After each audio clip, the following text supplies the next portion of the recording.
Boa tarde, Igreja Batista Governador Portela. Boa tarde, amigos e irmãos do Facebook. É bom estar aqui com vocês de novo, né? E nós vamos estar fazendo um culto online, né? Nós estamos em experiência na Igreja Batista Governador Portela aqui em Miguel Pereira. E é uma forma que nós achamos de abençoar os irmãos fazendo esse culto online através do Facebook. E nós vamos começar esse culto com um louvor chamado Ousado Amor. Bom?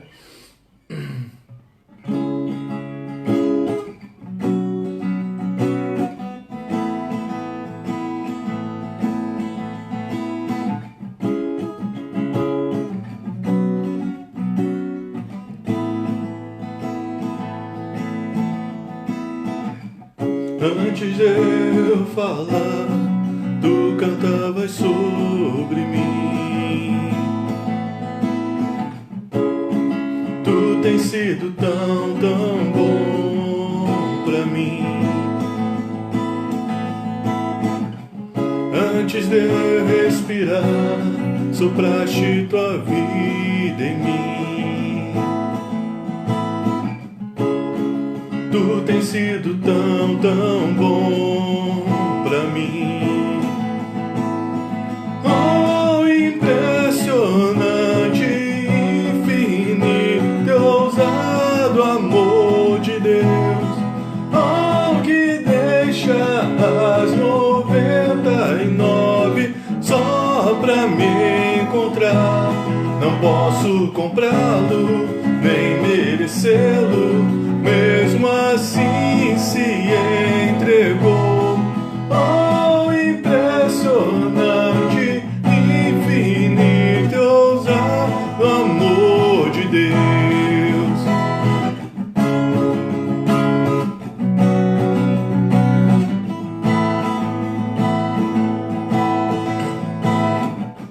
Inimigo eu fui, mas seu amor lutou por mim. Tu tens sido tão bom pra nós.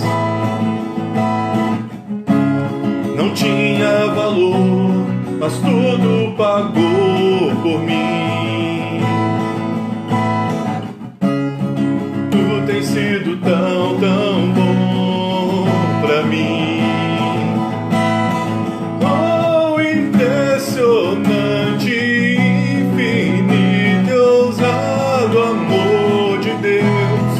Oh, que deixa as 99 só pra me encontrar. Não posso comprá-lo, nem merecê-lo. Mesmo assim se entregou. Oh, impressionante, infinito, ousado amor de Deus.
Senhor Deus e Pai, te louvamos, ó Pai amado, pelos amigos e irmãos que já estão conectados. Te louvamos, ó Pai amado, pelo teu amor por nós. Um amor, ó Pai amado, impressionante, infinito, como diz o louvor, um amor ousado. Ó Pai, que venceu a morte em nosso lugar. Um amor que nos procurou até nos encontrar. E como é bom sermos achados por Ti, Pai. Muito obrigado, Deus. Ó Deus, que a Tua palavra possa estar fazendo o que Te apraz na nossa mente, nos nossos corações. É o que Te pedimos, ó Pai amado. Não porque nós merecemos, mas pela Tua graça. No nome de Jesus, amém.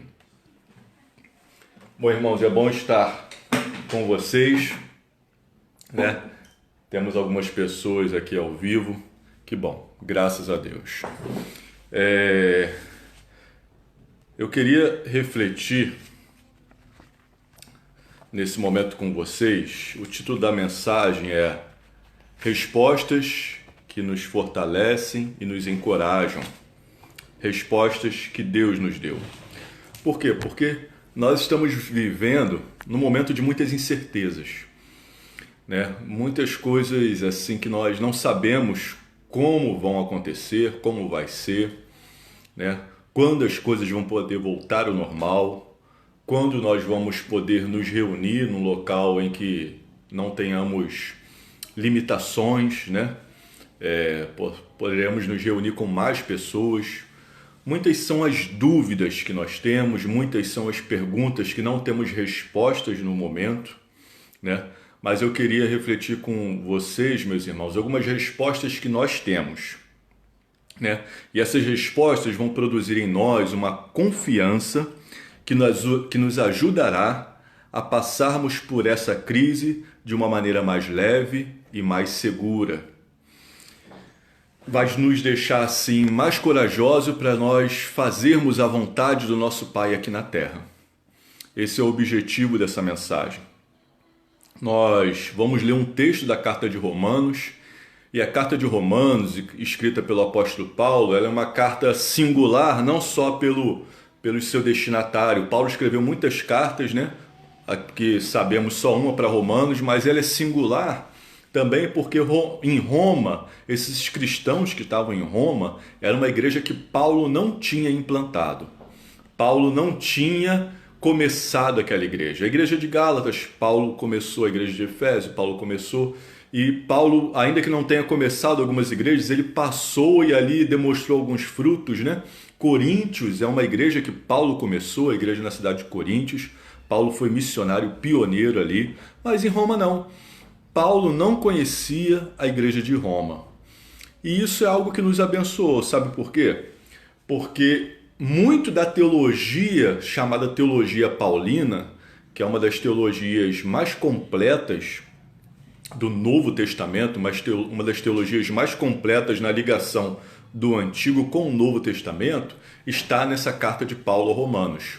Porque ele, preocupado com aquela igreja que ele não conhecia, aquela igreja que ele não tinha ido visitar pessoalmente, ele faz praticamente um tratado teológico nos seus primeiros capítulos, falando sobre a lei aos gentios, a lei dos judeus, falando sobre a justificação através da fé, que é o tema central da carta. É uma carta muito boa para se ler nesse período de quarentena, de isolamento social. Essa carta de Paulo aos Romanos. Então nós vamos ler um texto bem conhecido. Um texto que está lá em Romanos capítulo 8, do versículo 31 ao versículo 39. Eu vou dar tempo aí de você pegar a sua Bíblia, acessar a sua Bíblia. Romanos capítulo 8, do versículo 31 ao 39. O tema dessa carta de Paulo aos Romanos pode se falar numa frase só: a justificação através da fé em Cristo Jesus. Justificação através da fé em Cristo Jesus. É como se fosse a linha melódica, né, de toda essa carta. Nós vamos ler um pequeno trecho, Romanos capítulo 8, do 31 ao 39. Amém? É um texto bem conhecido, também conhecido como hino da vitória, hino do amor, mas nós vamos ler agora a partir do versículo 31. Que diremos, então, à vista dessas coisas? Se Deus é por nós, quem será contra nós? Aquele que não poupou o seu próprio filho, mas por todos nós o entregou. Será que não nos dará graciosamente com ele todas as coisas? Quem intentará acusação contra os eleitos de Deus? É Deus quem os justifica. Quem os condenará? É Cristo Jesus quem morreu, ou melhor, quem ressuscitou, o qual está à direita de Deus e também intercede por nós. Quem nos separará do amor de Cristo? Será a tribulação, a angústia ou a perseguição, a fome, a nudez, o perigo, a espada? Como está escrito, por amor de ti somos entregues à morte continuamente. Fomos considerados como ovelhas para o matadouro. Em todas essas coisas, porém, somos mais que vencedores por meio daquele que nos amou.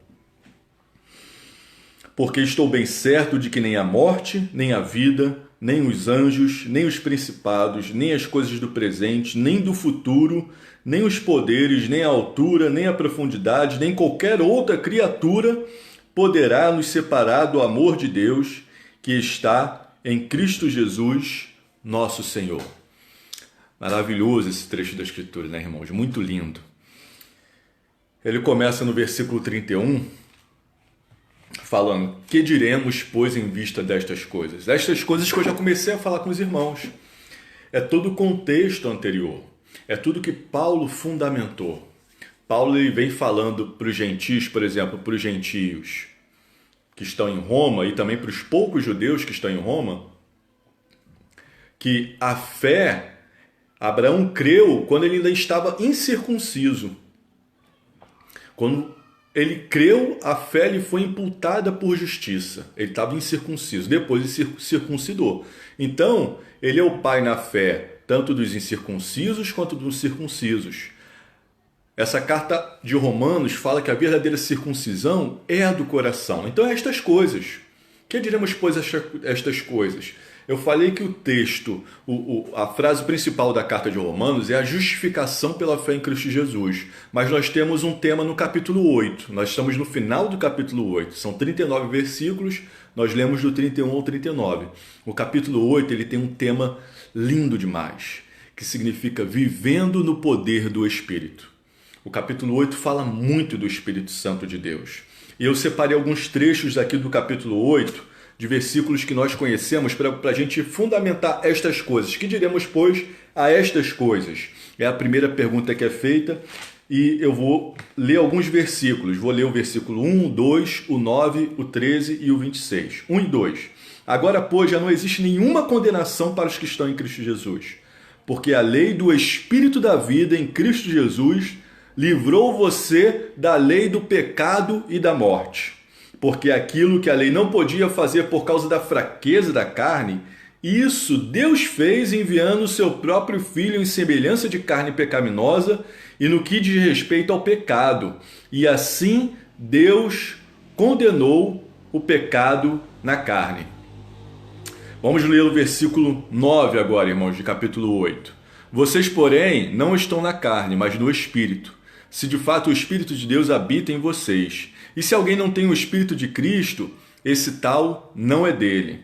Agora aqui o versículo 26, uma vida no poder do Espírito. É o tema desse capítulo. O 26 diz o seguinte, muitos dos irmãos sabem até de cor. Da mesma forma também o Espírito nos ajuda em nossa fraqueza, porque não sabemos orar como convém, mas o próprio Espírito intercede por nós com gemidos inexprimíveis. E tem muitos outros versículos, né? Tem aquele Romanos 8, 28, sabemos que todas as coisas cooperam para o bem daqueles que amam a Deus, e muitos outros versículos, irmãos. É impressionante esse capítulo 8 de Romanos. Ele termina com esse hino lindo que nós acabamos de ler. E Paulo fala, que diremos, pois, a estas coisas, a tudo que Deus fez, a todas as maravilhas que Deus fez? Eu fico vendo assim o amor de Deus, ele parece um pouco com uma obra impressionista. Mas por que eu falo que parece um pouco? Porque as obras impressionistas, elas não têm muitos detalhes, não são atentas muitos a detalhes. Então você tem que ver uma obra impressionista de longe. O Monet, pintor francês, é um dos principais expoentes desse impressionismo, esse movimento. Você tem que ver de longe, aí você faz sentido. O amor de Deus é assim, você vê de longe e faz sentido, é bonito. Só que a diferença para o impressionismo é que quando você vê de perto, você vê os detalhes e você vê que é mais lindo ainda. Você vê Deus chamando Abraão quando Abraão ainda não era circuncidado. Abraão crendo lá e por meio de Abraão muitas nações sendo abençoadas. Então, Paulo nessa carta ele faz essa ligação perfeita do Novo com o Antigo Testamento. É uma carta maravilhosa. Então Paulo ele fala assim: que diremos, pois, estas coisas? Se esse Deus é por nós, quem será contra nós? Se esse Deus maravilhoso, Criador do céu e do universo, que não ficou também parado lá em cima, transcendendo, mas se fez imanente aqui através de Cristo, se fez carne, habitou entre nós, teve fome, teve sede, chorou. Se Ele é por nós, quem será contra nós? Essa é uma pergunta retórica. Por que é uma pergunta que nós chamamos de retórica? Porque a resposta está embutida na própria pergunta. E a resposta é ninguém. Ninguém. Ninguém poderá ser contra nós. Nada, irmãos. Nada nem ninguém, porque Deus é por nós. Mas é interessante você ver que Deus é por nós. Deus não é por mim somente.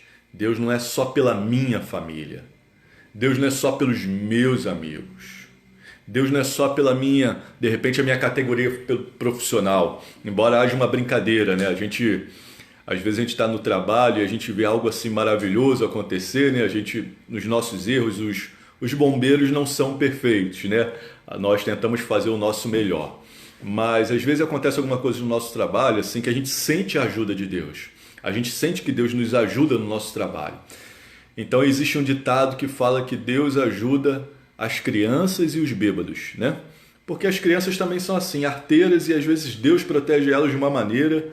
Mesma coisa são as pessoas que se embebedam muito, às vezes nem sabem como é que chega em casa. Então tem esse ditado popular que fala que as crianças, Deus ajuda as crianças e os bêbados. E a gente brinca lá pelo menos no meu trabalho em Copacabana, que Deus ajuda as crianças, os bêbados e os bombeiros. Deus é bom, irmãos, mas Deus não é por mim.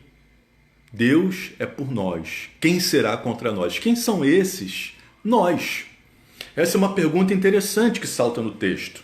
Quem são esses nós? A carta de Romanos vem falando, né?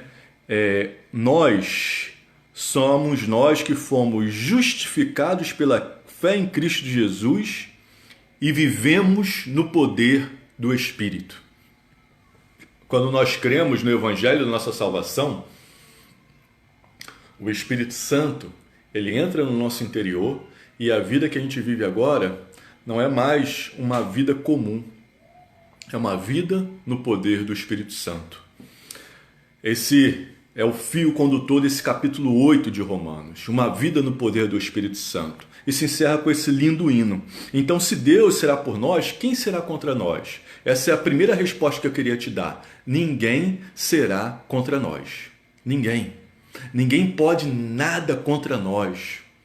E quando Deus permite que alguma coisa, entre aspas, ruim aconteça, é para o nosso fortalecimento e para glorificar o nome dele. O que acontece muitas vezes. Muitas vezes isso acontece. Nós somos provados e aprovados por ele, porque ele está no controle de tudo. Ninguém pode ser contra nós que estamos ligados a Deus através da fé em Cristo Jesus. E fomos justificados por essa fé. Tem uma outra pergunta e uma outra resposta embutida nela. Ele fala no versículo 32 o seguinte: aquele que nem ao seu próprio filho poupou, mas por todos nós o entregou. Será que não nos dará graciosamente com ele todas as coisas? Irmãos, Deus ele deu o que tinha de mais precioso.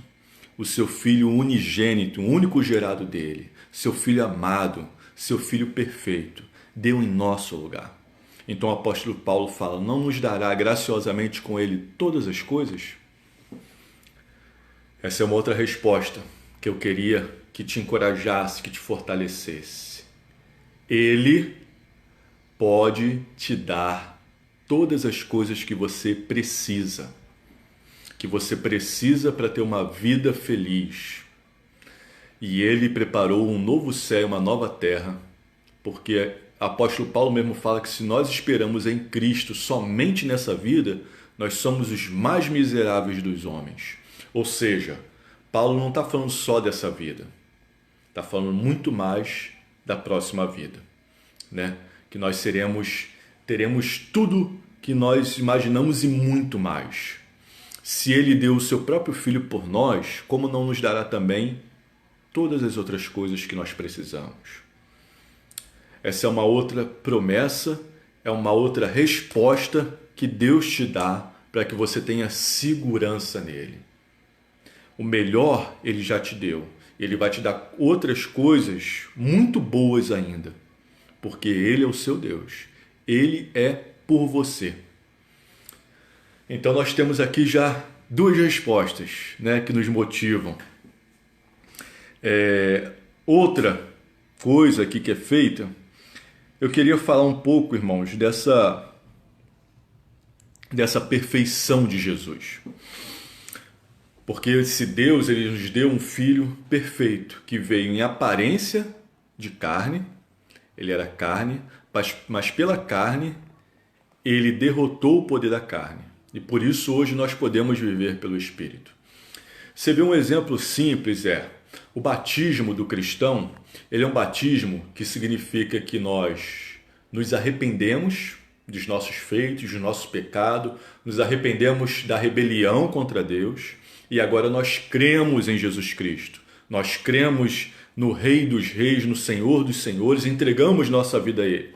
Esse é o resumo do Evangelho, se arrepender e crer. Essa era a mensagem de Jesus. Arrependei-vos e credes, é chegado o reino de Deus.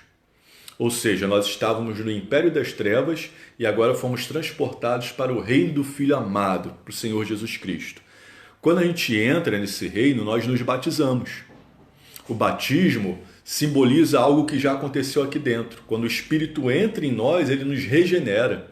Então, o batismo significa que nós morremos para o mundo, morremos para os nossos pecados e ressuscitamos com Cristo. E agora a nossa vida é para Deus, é uma nova vida. Aqueles que estão em Cristo, nova criatura é. Amém? Por que Jesus se batizou então? Se Jesus era perfeito. Se Jesus não precisava se arrepender de nada. E o batismo era um batismo de arrependimento. Jesus se batizou, irmãos, para nos dar exemplo. Jesus nos batizou porque Ele não precisava se batizar, mas Ele queria nos dar exemplo. E aí o batismo de Jesus é lindo, porque Ele é batizado. João Batista, ele se sente honrado. Quem sou eu? Eu não podia nem desatar, eu não sou digno nem desatar as sandálias de Jesus. Quem sou eu para te batizar? E aí Jesus fala, convém que a lei se cumpra. Convém que as promessas se cumpram. Vai e batiza. E João Batista batiza Jesus. E aí o céu se abre, vem uma voz do céu, fala, este é o meu Filho amado, em quem está todo o meu prazer. E vem o Espírito Santo na forma de uma pomba, parecendo uma pomba. Não era uma pomba, né? Mas parecia uma pomba e pousa sobre Jesus. E era uma promessa para João, aquele sobre quem você vir descer o Espírito Santo, esse é o escolhido. E o Espírito Santo desce sobre Jesus. Ele se batizou para nos dar exemplo. Tem muitos cristãos que ele fala que é cristão e não precisa se batizar. Você vê, Cristo não precisava se batizar e se batizou para nos dar exemplo. E tem alguns irmãos que precisam se batizar, se dizem irmãos, e não querem se batizar, né? Mas foi esse Filho perfeito que Ele entregou, que foi perfeito nos mínimos detalhes. Até no que Ele não precisava fazer, Ele fez para nos dar exemplo. A próxima pergunta é... Versículo 33. Quem intentará acusação contra os eleitos de Deus? Quem intentará acusação contra os eleitos de Deus? Mais uma vez, ninguém. Por quê? Porque é Deus quem os justifica. A justificação de nós que fomos chamados, de nós que fomos eleitos, segundo a presciência de Deus, é a morte de Cristo na cruz. Jesus foi perfeito. Ele não morreu pelos pecados dele, ele morreu pelos nossos pecados. Ele nos justificou. A justificação mais perfeita que existe no mundo, né? Porque o que acontece? Eu estava conversando com meus filhos sobre isso, sobre a justificação. E aí eu pedi para eles exemplos de justificação. E aí foi bem engraçado, irmãos, porque aí o Guigui a Mirella quis me dar um exemplo, né? A Mirella falou assim: eu dei um tapinha no Guigui porque o Guigui é chato. Ou seja, justifica eu dar um tapa nele porque ele é chato. Foi o exemplo dela. Eu brinquei com ela, eu falei: filha, não justifica, né? Um erro não justifica o outro. Aí dei o exemplo para eles, que é um exemplo clássico, né? De quando nós faltamos uma aula na escola e chega lá, a gente apresenta o atestado médico justificando a nossa falta. Aquela falta ali da escola, ela é retirada, ela não conta como falta. Mas na verdade foi uma falta, porque aquela informação que você teve na escola, você não vai mais ter. Aquela aula você perdeu mesmo. A justificação de Cristo, não, ela é perfeita. Ele nos justificou e foi uma substituição. John Stott fala que foi uma substituição. A cruz, que era nossa, passou a ser dele. O céu, que era dele, passou a ser nosso. Ou seja, irmãos, nessa justificação, nós nos demos muito bem. Ele nos justificou de uma maneira perfeita, com a sua própria vida. A próxima pergunta está ligada a isso. Quem nos condenará? Quem nos condenará? Ninguém, irmãos. Mais uma vez, ninguém. Se Deus não nos condena, ninguém poderá nos condenar. Então a pergunta, ela vem no versículo 34. Quem nos condenará? É Cristo Jesus quem morreu, ou melhor, quem ressuscitou e está à direita de Deus e também intercede por nós. Isso é maravilhoso, irmãos, essa intercessão de Cristo, porque muitas vezes nós temos alguns intercessores, né?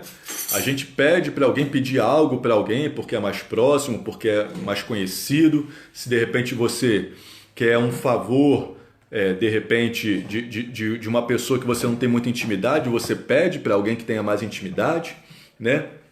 Só que em relação a Deus, nós só temos um intercessor. Simplesmente porque só um foi perfeito.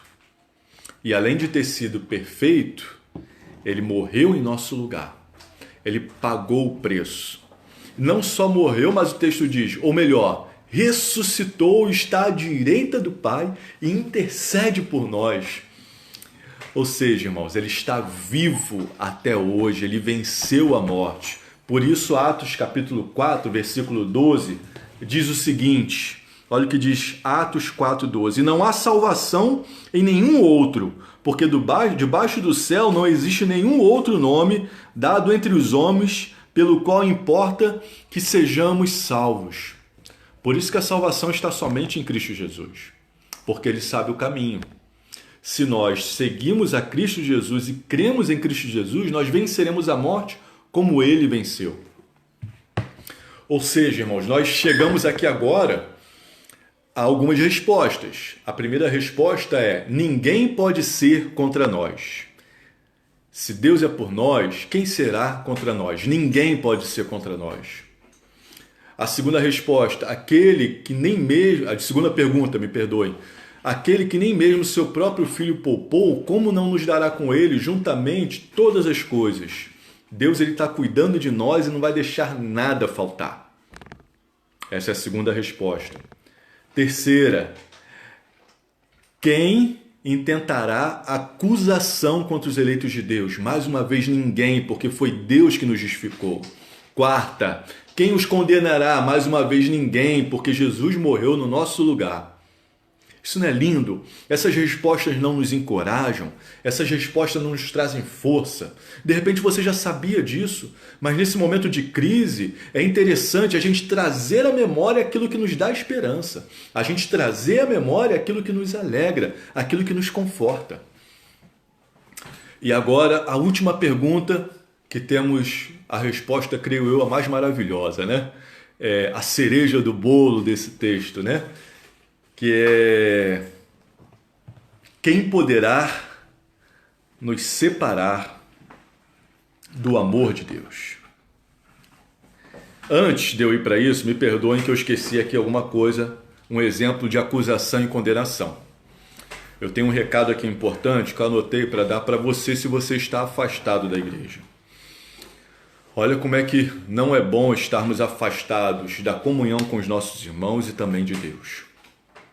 O que acontece? Eu fiquei pensando nesse texto, orando e tudo mais, e nós somos acusados, nós somos condenados por algumas pessoas porque nós não somos perfeitos. Os cristãos não são perfeitos. Nós estamos em Cristo e Cristo é perfeito. Cristo venceu o pecado, Cristo venceu a morte, mas nós só venceremos o pecado e a morte porque nós estamos em Cristo. Ponto. Mas nós não somos perfeitos. Então algumas pessoas nos acusam, algumas pessoas nos condenam. Mas às vezes, o que o afastado faz? Aquele que está longe da presença de Deus.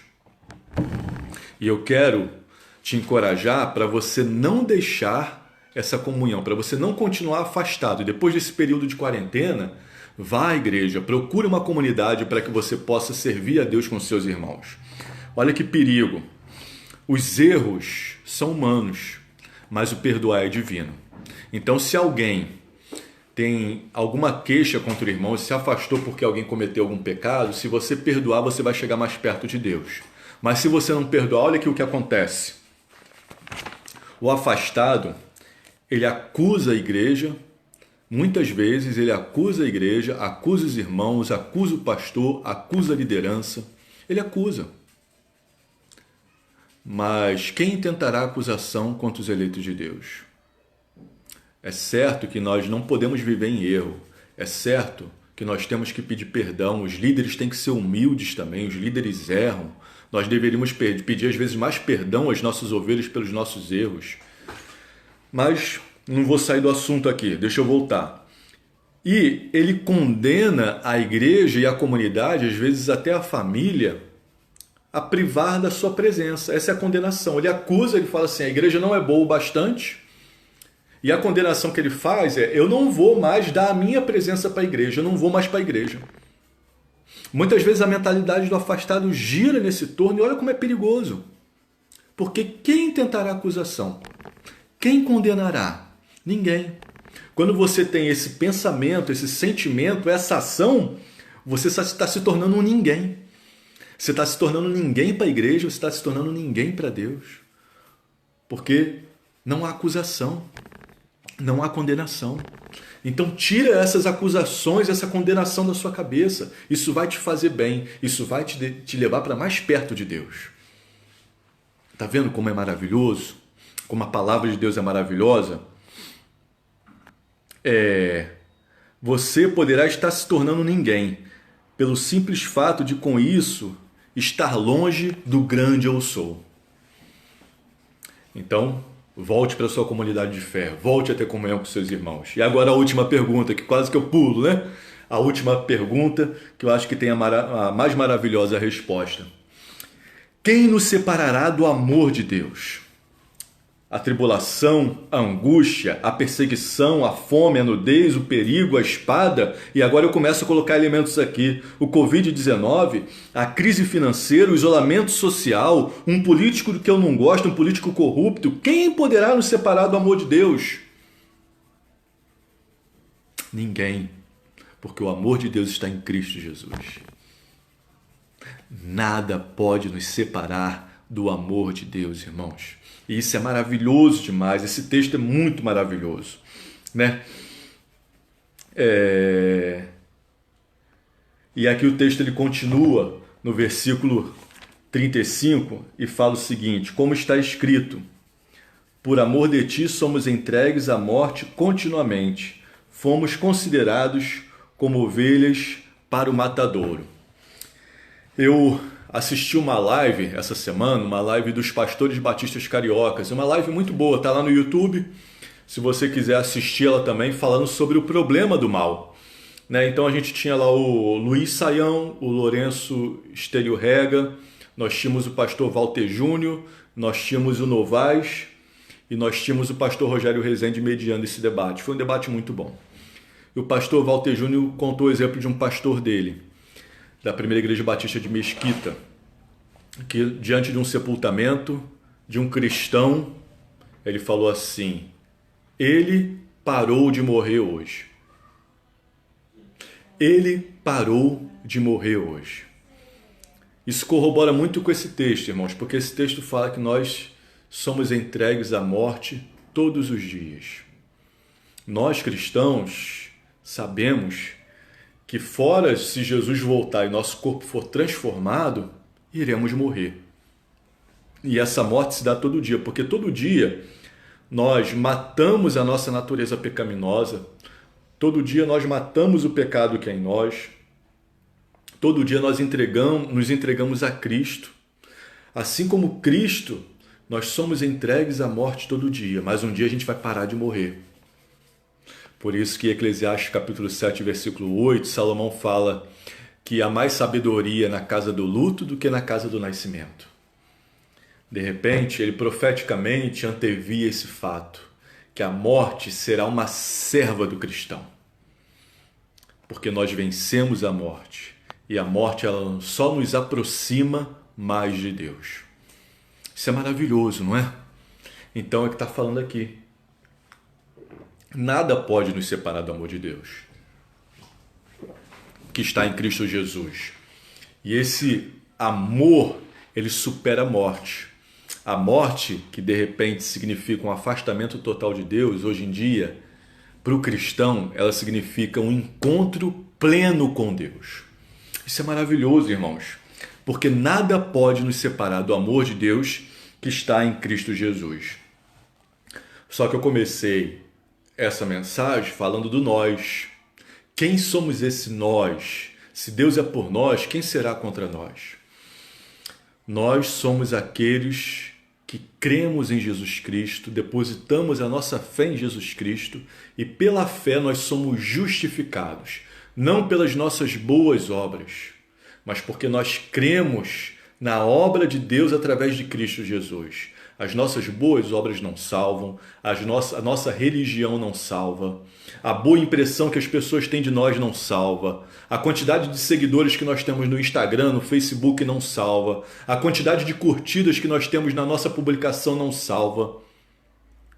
A única coisa que salva é Jesus, através da sua fé nele. Ou seja, se você tem fé em Cristo, nada poderá te separar do amor de Deus. Agora, se você não tem a sua fé em Cristo, você já se separou do amor de Deus. A boa notícia é que Ele te ama. E Jesus ainda está disponível. Jesus ainda está de braços abertos. Um amigo que estava até assistindo aí, o pastor Júlio, falou que Jesus vai voltar para os arrependidos.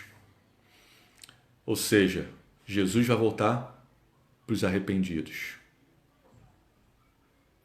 Irmãos, se alguém que está ouvindo essa live, que vai ouvir essa live, se você ainda não entregou a sua vida para Jesus, entrega. Pare de viver para si. Pare de achar que a sua religião é melhor.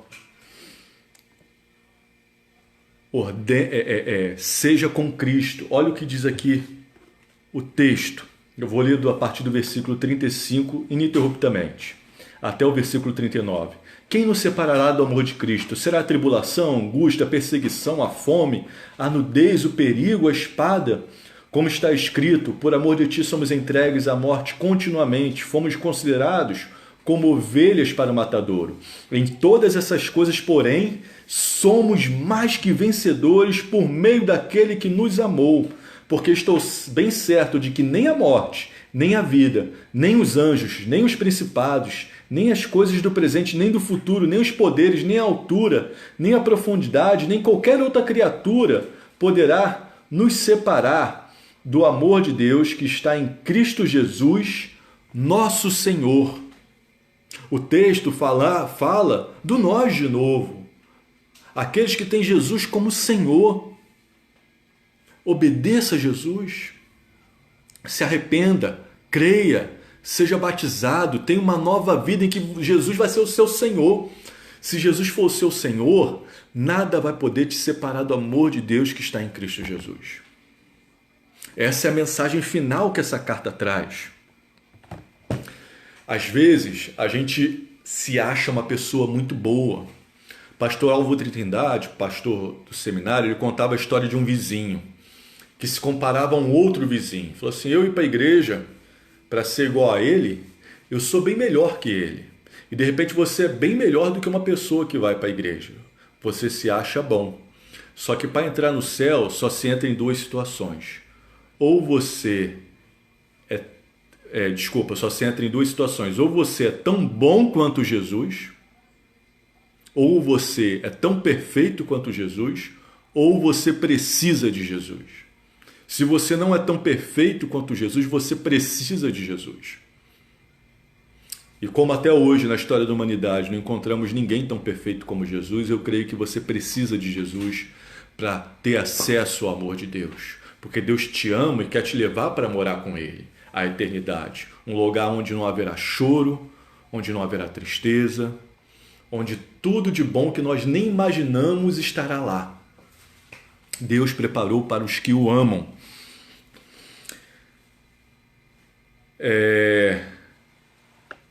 Eu termino aqui, irmãos.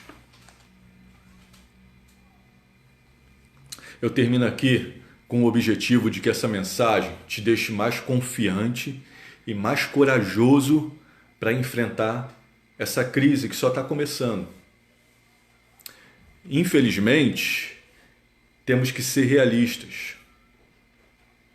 As previsões melhores falam que as coisas só vão poder começar a voltar ao normal em julho. Algumas em agosto, outras em setembro. Nós temos que reaprender. E para isso nós precisamos de coragem, precisamos de força. Nós não sabemos quando nós poderemos voltar para a igreja e abraçar os nossos irmãos. Precisamos, irmãos, de coragem e de força. E eu quero que essas respostas tragam à sua memória essa esperança de que Deus, se Deus é por nós, quem será contra nós? Ninguém. Ninguém pode ser contra nós. Aquele que nem mesmo o seu próprio filho poupou, como não nos dará também todas as outras coisas? Ele vai nos dar tudo o que nós precisamos. Quem tentará acusação contra os escolhidos de Deus? Quem os condenará? Se é Deus quem os justifica e foi Cristo que morreu por eles, quem poderá te separar do amor de Deus? Ninguém. Então nada prosperará contra você. Ele te deu Jesus Cristo e te dará muitas outras coisas. Ninguém pode te acusar e nem te condenar diante de Deus, pois nada pode te separar do amor dele. E nesse amor você é mais que vencedor. Irmãos, venceremos essa crise. Não só venceremos, seremos mais que vencedores nessa crise por causa do amor de Deus.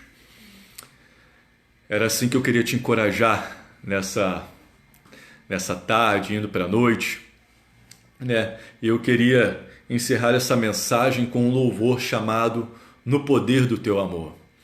Uma vez eu me apaixonei por uma linda mulher.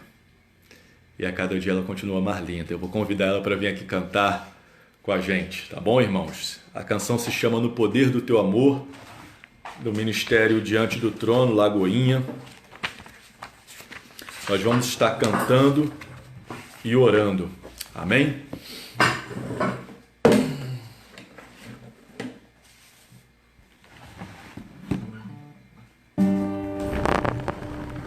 Chega pra cá. Irmãos, aproveitem esse período de quarentena, tem a carta de Romanos para ler, ela é muito boa, muito interessante, né? A palavra serve para nos encorajar, para nos dar força. E esse capítulo 8 de Romanos fala para nós vivermos uma vida no poder do Espírito. Então esse hino da vitória para aqueles que vivem uma vida no poder do Espírito, vivam uma vida no poder do Espírito. Amém? Senhor, eis-me aqui, vem transformar meu ser no fluir da graça que encontrei em Ti. Senhor, descobri que as fraquezas caem em mim podem ser vencidas poder do teu amor.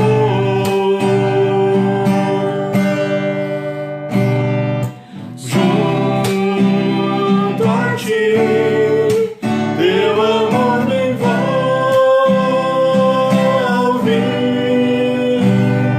atrai-me, pra o teu lado estar. Espero em ti e subo como águia nas asas do Espírito, contigo voarei no poder do teu amor.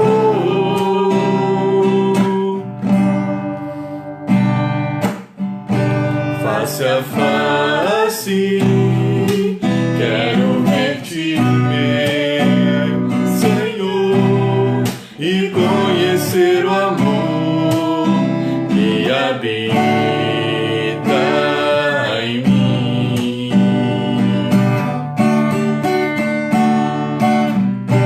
Vem renovar minha mente em teu querer, meus dias viverei no poder do teu amor. Junto a ti, teu amor me envolve, atrai-me, pra o teu lado estar. Espero em ti e subo como nas asas do Espírito, contigo voarei no poder do teu amor. Junto a ti,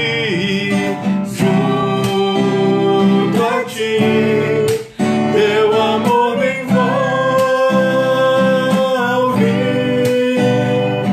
atrai-me, pra teu lado estar. Espero em ti e subo como águia nas asas do Espírito, contigo voarei no poder do teu amor. Nas asas do Espírito, contigo voarei no poder do teu amor.